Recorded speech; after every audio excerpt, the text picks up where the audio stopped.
Hey, what's going on, team? It's Ricky with Technical Solutions, and just how you guys like it, let's keep this short and sweet. I'm going to be explaining and breaking down exactly how I made $530 profit today. Yesterday I made a little bit over $500 profit as well, and I pretty much hit $500 every single day last week, except for Tuesday, which was a red day. I think I lost $38, but altogether I followed up with a trade on Thursday and made a little bit over $1,000. So off to a good start already. I want to show you guys my overall orders. So here I bought a total of 2,000 shares. As you guys can see, different average purchase prices. Ended up selling, pretty much sold at exactly where I bought at. Well, no, on you guys alone, you guys can see that was about like $40. On DWT, very poor position, or UWT, sorry, should not have taken this, locked in and closed out my trade at a whopping $2.50 profit. It wasn't until my position on DGAS where I really saw the opportunity to begin to present itself, and this is what I want to explain. I want to explain exactly why I took the position and what led to my success, and just that whole breakdown. So I really hope that you guys enjoyed this video, and let's go ahead and get started. So that profit was mainly made again on DGAS. What I'm going to do is I'm going to click on show entries just so you guys could see where I bought and where I sold at. As you guys could see, based off of where I sold at an average purchase price of $88.89, so literally right before $89, it hit highs of 91.50. FOMO, the fear of missing out. Again, yeah, I did miss out on almost 3% margin. But one of my biggest focuses was I began to see that DGAS was formulating signs of a reversal. And because of that, I didn't buy in all at once. I went in with 300 shares at an average purchase price of $87.50. So based off of previous supports, it made sense. And then once it began to indicate signs of an uptrend, I added an additional 100 shares to my position and then sold the 400 shares at 88.89.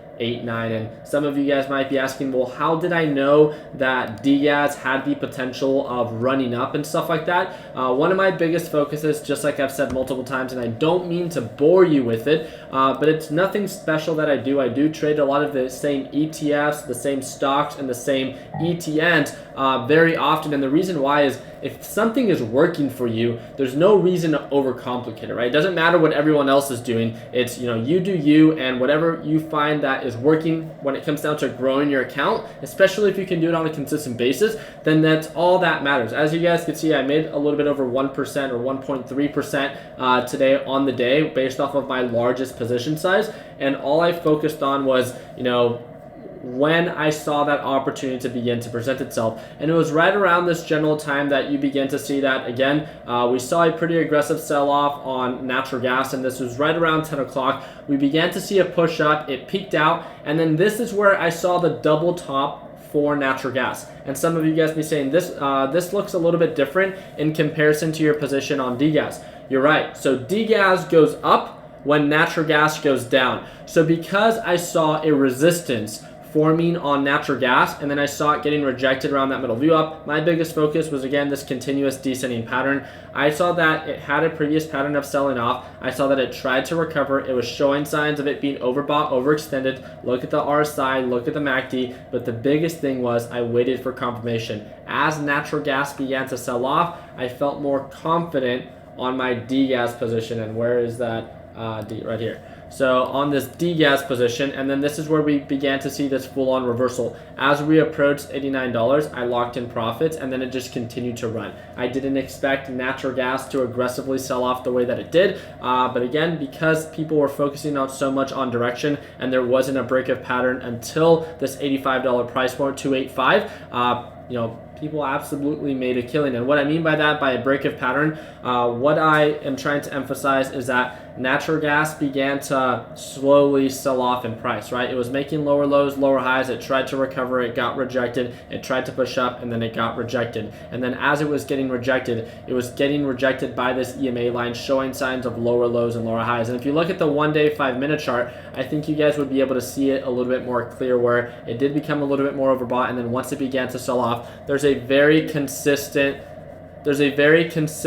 descending pattern that obviously is playing in your favor when it comes down to trading that correlating ETF. So again, absolutely nothing special with how the day played out. all I was focused on was the direction. So as natural gas continued to aggressively sell off, I saw the opportunity to present itself, and this is the whole purpose that I'm making this video. So if you guys have any takeaways from this video, especially today, you guys could see that I took two trades originally on UWT and on UGAS. And this was at 8:30, which is 1 hour after the market opens, and this was at 9:13. My biggest focus, just so you guys can pay attention, 10:30. So market opens here at 7:30 a.m. Pacific Standard Time now due to daylight savings, right? This is 3 hours after the market opens. That's when I saw the big opportunity present itself. So when you're always asking the question, hey, should I take a trade? Hey, should I take a trade? Or when should you buy? When should you sell? It's not about this general idea of when you should enter and what time you should exit, but it's in allowing that opportunity to present itself. That was my main focus today, working with the Learn Plan Profit Group and just emphasizing the importance of staying patient and until a big play presents itself to not overtrade. And you know, being completely honest, my first two trades on UWT and then on UGAS did not go according to plan, and I probably should not have taken that position as we did not get full-on confirmation. But once DGAS began to push up and natural gas began to aggressively sell off, it made sense on why I could continue to add to that position size, and then again, being efficient with the trade. So as you guys saw, that's a majority of where that money was made, and all we're going to be focusing on is, again, aiming towards that daily goal. I've been having a $500 goal for like the past 3 to 4 weeks. I've been feeling very comfortable, very confident, and quite frankly, for the past 2 to 3 weeks, I've been hitting it pretty consistently, and I've been keeping my losses very small if I've had any. But no red trades today. Pretty much either break evens or the $488 profit that I made on DGAS. So I really do appreciate you guys' time. I hope that I earned your thumbs up in this video. I'm really excited. Tomorrow is Wednesday. It's the crude oil report. So if there's any time to be patient with your trades, especially if you're going to be focused on trading anything that's crude oil based, tomorrow's going to be that time. So we'll see you tomorrow within the Learn Plan Profit live trading session. If you guys have any questions whatsoever, feel free to join our free Facebook group. We have over 230,000 members, and we love to stay connected. That is going to be that first link down below. Let me know in the comment section if you guys have any comments or suggestions. And like always, let's make sure that we end the year on a green note. Take it easy, team.